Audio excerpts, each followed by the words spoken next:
فتنہ کسے کہتے ہیں اس کو جان لیجئے. فتنہ اس کسوٹی کو کہتے ہیں جس پر کہ آپ سونے کو گھستے ہیں اور معلوم کرتے ہیں کہ یہ کھرا ہے یا اس میں کوئی کھوٹ ہے، وہ فتنہ ہے.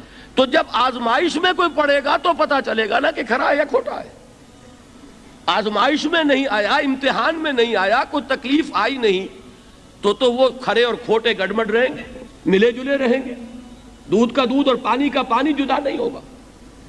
تو فرمایا احسب الناس ان یترکوا ان یقولوا آمنا وهم لا یفتنون، کیا لوگوں نے یہ سمجھا تھا کہ وہ چھوٹ جائیں گے صرف یہ کہنے پر کہ ہم ایمان لے آئے اور انہیں آزمایا نہ جائے گا.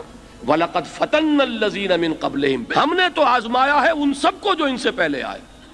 تو یہ تو یوں سمجھیے کہ اس راستے کا ایک مستقل معاملہ ہے.